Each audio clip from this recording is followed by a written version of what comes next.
Hey there, good afternoon. I'm Erickson with Essential Motion Spine and Sport. Wanted to make this video for you specifically on rehabilitating a knee post ACL tear, but without the actual ACL reconstruction surgery. That's totally fine. There are a section of people that do not need to have their ACL surgically repaired to have a full and functional life.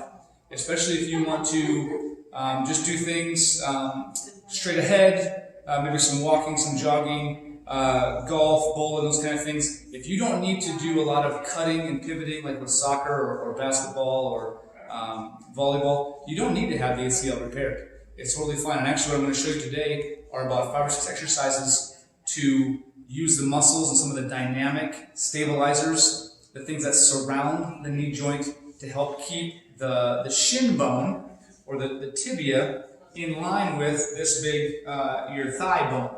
So what happens when your ACL is not there is your shin bone wants to slide forward on your thigh bone.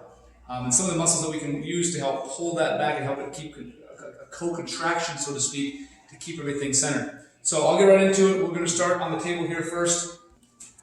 Okay, so I'm just going to put a band around my knees.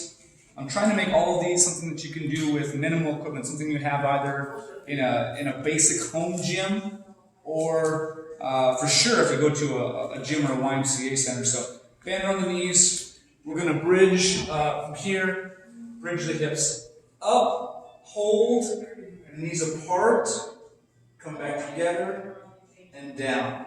So if you want to come down and rest, that's fine, or you could just stay up and engage the hips and glute muscles and the hamstring muscles by digging your heels down into the table or the floor, and then just apart and together, slow and controlled, to kick into more hips. So we want to control the hips, help control where the knee goes in space.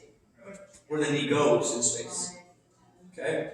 If you get tired, just come down. So there's not necessarily a set number of reps. I'd probably do around 15 to 20. But if you get fatigued after 10 or 12, just stop there and then do another set. I will move on to the next one. All right, so the next one we're going to use a little bit of a box. I got about a 6-inch box here to step on. For this example, it'll all be with my left knee. Okay, so for balance, possibly I'm going to push through the heel, lift the right leg up, and I'm locking that knee back, and then down slow, touching the right heel, not pushing off with the right foot.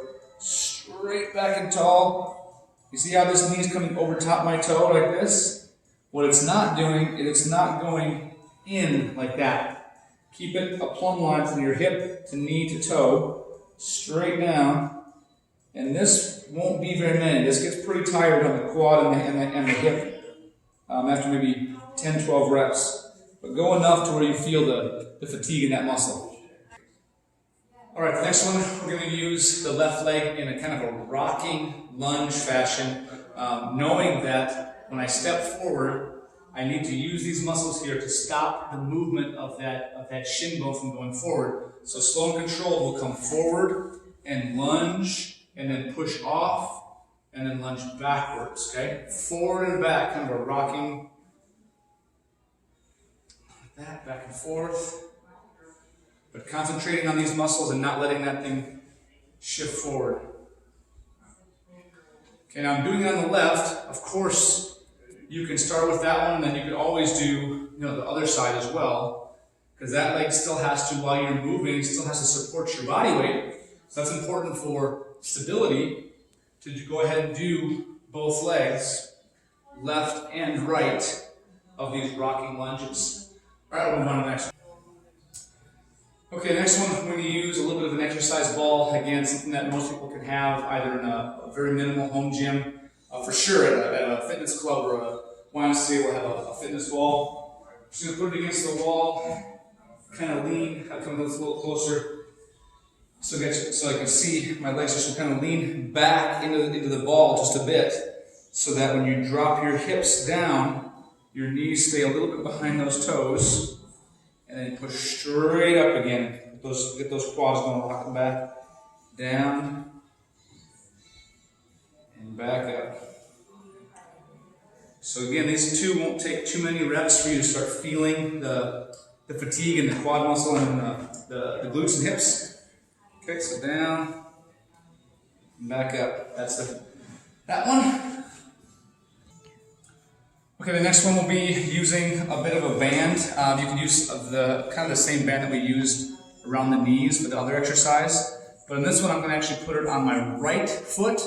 The reason being, even though I'm going to be moving my right leg, I'll be stabilizing my whole body weight on my left. So now again, this one, do both sides on each, but the reason for this behind me moving my right is the stability of the left. So I'm going to put this on my heel, slight bend here, steady, and I'm going to move this leg backwards 10 times. 1, 2, try to balance. Even though this one is moving, my left is actually working harder, and you'll feel it when you try it. So 10, and then turn your body. 10 to the side. So you always pull away from where the band is locked. Turn your body. 10. And in the last direction, you pull across. 10.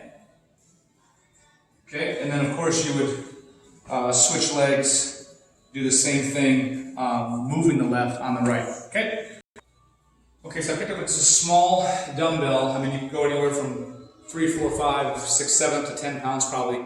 I'm not too concerned with the size of the dumbbell. I'm more working on the leg. The dumbbell is just kind of throw you off balance a bit. So now we're going to do a stiff leg, single leg deadlift to a curl and a shoulder press. So it'll look like this. You'll balance on that left leg.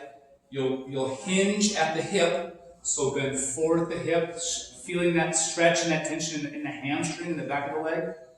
Then come up and push as you're balancing. And then come back down. Again, stiff leg deadlift, single leg. And then up. Now this is a little bit more advanced exercise, so if you need to touch every once in a while, that's fine. Just work on getting better at the balance. Down, here, up, and down, okay? So that's a single leg, straight leg, single leg deadlift with a shoulder press. Okay, one more. Okay, last one. Those last two, so that one before, the deadlift one, and this one are a little more advanced. So it's okay. If it's hard, just start on this one with just the bridge and maybe curl the legs in a little bit. As you get better at it, you'll be able to curl the ball further and further as you build up the strength and stability of the muscles around the knee. But we'll use that same ball we used for the wall squats. We're going to lay down, put your heels into the ball, okay? You will bridge up, push out, and then curl in so you use that hamstring muscle. Now these are quite difficult. Like I said, you will feel maybe even a cramp in those muscles, so do the best you can with it. And if you have to, you may just have to come here and just do just little ones at first and take a lot of breaks. That's fine. As you get better at it, you'll be able to hold up here and then curl in and out with both legs. All right, now that one's tough. That really gets the hamstrings going.